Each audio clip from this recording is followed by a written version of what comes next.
السلام علیکم۔ اس خاص جائزے یا یوں کہہ لیں اس ایکسپلینر میں خوش آمدید۔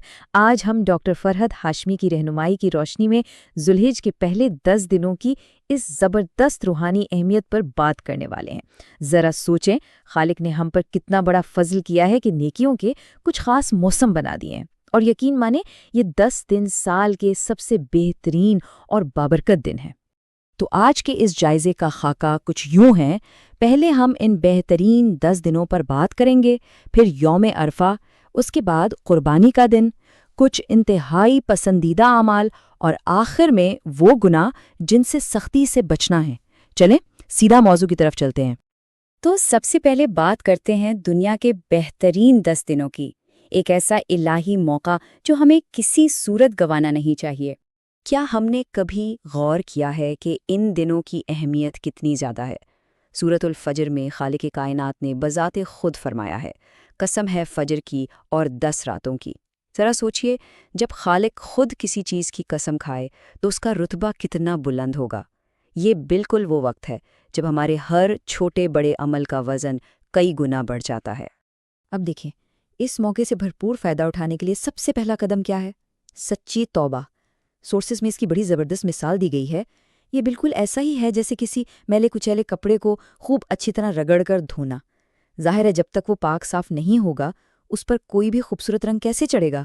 توبہ بالکل وہی صفائی ہے جو ہمارے دنوں کو اللہ کے رنگ کے لیے تیار کرتی ہے۔ اچھا، اب یہاں ایک بہت ہی اہم سوال پیدا ہوتا ہے، ایک ایسا سوال جو ہم سب کے لیے جاننا بہت ضروری ہے تاکہ ہم اس محدود وقت کا پورا فائدہ اٹھا سکیں۔ تو بتائیے، وہ کون سے ایک دن ہے جس میں سب سے زیادہ انسانوں کی مغفرت ہوتی ہے؟ سوچیں ذرا۔ جی ہاں، ہم بات کر رہے ہیں ذوالحجہ کی 9ویں تاریخ کی، یعنی یوم عرفہ، رحمت اور مغفرت کی اصل معراج۔ یہ وہ عظیم دن ہے جب اللہ کی رحمت کے تمام دروازے کھل جاتے ہیں، اور سب سے حیرت انگیز بات ان لوگوں کے لیے ہے جو حج پر نہیں گئے۔ صرف ایک دن، جی ہاں، صرف اس ایک دن کا روزہ رکھنے پر کیا انعام ہے؟ پورے 2 سال کے گناہوں کی معافی، پچھلا 1 سال اور آنے والا 1 سال۔ یقین کریں، آگ سے آزادی پانے کا اس سے بڑا موقع اور کوئی نہیں ہو سکتا۔ اور یوم عرفہ کے فوراً بعد آتا ہے ذوالحجہ کا 10واں دن، جسے یوم النحر یا قربانی کا دن بھی کہا جاتا ہے۔ اس دن کی سب سے خاص بات یہ ہے کہ اسے خالق کے نزدیک مطلق طور پر سال کا سب سے بہترین دن قرار دیا گیا ہے۔ حضرت ابراہیم علیہ السلام کی اس عظیم سنت کو زندہ کرنے کا یہ دن فضیلت کے اعتبار سے باقی تمام دنوں پر بھاری ہے۔ اب جو لوگ قربانی کا ارادہ رکھتے ہیں ان کے لیے کچھ خاص ہدایات بھی ہیں۔ یکم ذوالحجہ کا چاند نظر آنے سے لے کر قربانی مکمل ہونے تک بال اور ناخن کاٹنے سے گریز کرنا ہے، حتیٰ کہ جسم کے بال جان بوجھ کر نوچنے یا ہٹانے سے بھی بچنا چاہیے۔ ایسا کیوں ہے؟ تاکہ جو لوگ حج نہیں کر رہے وہ بھی حاجیوں کے اس نظم و ضبط میں کسی حد تک شریک ہو سکیں جو احرام کی حالت میں ہوتا ہے۔ کتنا خوبصورت احساس ہے نا؟ چلیں، فضیلت کی تو بات ہو گئی، لیکن اب ہمیں کرنا کیا ہے؟ آئیے دیکھتے ہیں ہمارا عملی روحانی منصوبہ، یعنی وہ نیک اعمال جو ان دنوں میں انتہائی پسندیدہ ہیں۔ سب سے آسان مگر سب سے زیادہ وزن رکھنے والا عمل ہے اللہ کا ذکر۔ چلتے پھرتے، اٹھتے بیٹھتے بس اپنی زبان کو یاد الہی سے تر رکھیں۔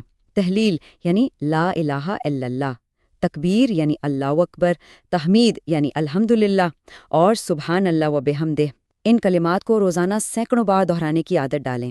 یہ بظاہر چھوٹے چھوٹے الفاظ ہمارے درجات کو انتہائی بلندیوں تک لے جاتے ہیں۔ اور ہاں، اگر ہم ایک زبردست ٹارگٹ سیٹ کرنا چاہتے ہیں تو یہ شیڈیول دیکھیں۔ یہ ایک انتہائی پریکٹیکل دن بدن تلاوت کا خاکہ ہے جو سورسز میں دیا گیا ہے۔ اگر تھوڑی سی ہمت اور مستقل مزاجی سے کام لیا جائے تو کوئی بھی شخص ان 10 دنوں میں پورا قرآن بآسانی مکمل کر سکتا ہے۔ اور اس محنت کا صلہ کیا ہے؟ ذرا سوچئے، جو بھی حرف ہم تلاوت کریں گے اس پر سیدھا 10 گنا اجر ملے گا۔ اور بات یہیں ختم نہیں ہوتی، آخرت میں یہی تلاوت ہماری سفارش کرے گی اور پڑھنے والے کو عزت کے ایک نہایت ہی خوبصورت تاج سے نوازا جائے گا۔ یہ واقعی ایک حیرت انگیز موقع ہے۔ فرض نمازیں تو خیر بنیاد ہیں ہی، لیکن اللہ کے مزید قریب ہونے کے لیے نوافل کا اہتمام بہت ضروری ہے، جیسے رات کے وقت تہجد ادا کرنا، سورج نکلنے کے بعد اشراق پڑھنا، صبح کے وقت چاشت ادا کرنا اور روزانہ کی 12 سنتوں کی سختی سے پابندی کرنا۔ یاد رکھیں، ان دنوں میں کیا گیا ہر ایک سجدہ آپ کا درجہ بلند کرتا ہے اور گناہوں کو ایسے جھاڑتا ہے جیسے خزاں میں سوکھے پتے جھڑتے ہیں۔ ثواب کمانے کا ایک اور کمال کا راستہ ہے صدقہ۔ اب یہ 700 کا ہنسا کیا ہے؟ دراصل ان مبارک دنوں میں اگر ہم خلوص نیت سے کچھ بھی خرچ کرتے ہیں تو ہمارا روحانی منافع 700 گنا تک بڑھ سکتا ہے، چاہے وہ کسی کو دے گئی ایک کھجور ہی کیوں نہ ہو۔ اہمیت پیسوں کی نہیں، نیت کی ہے۔ اچھا، ہم نے نیکیاں تو بہت کما لیں، لیکن اب باری ہے ان چیزوں کی جن سے ہمیں سختی سے بچنا ہے، یعنی اپنی کمائی گئی نیکیوں کی حفاظت۔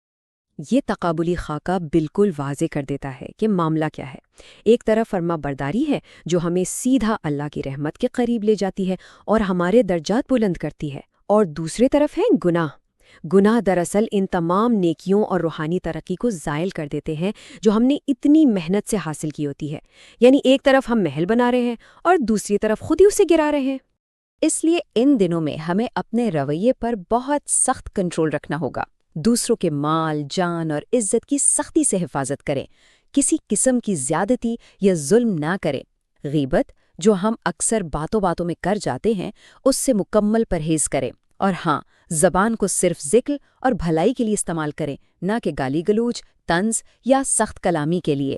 ہماری زبان سے کسی کو تکلیف نہیں پہنچنی چاہیے۔ جیسے جیسے ہم اپنے اس جائزے کے اختتام پر پہنچ رہے ہیں، ہم سب کو اس بات پر ضرور غور کرنا چاہیے کہ کیا یہ مبارک 10 دن، یہ قیمتی لمحات ہماری زندگی میں دوبارہ لوٹ کر آئیں گے؟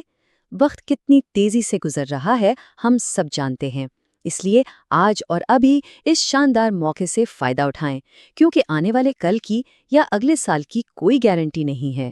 تو کیا ہم اس قیمتی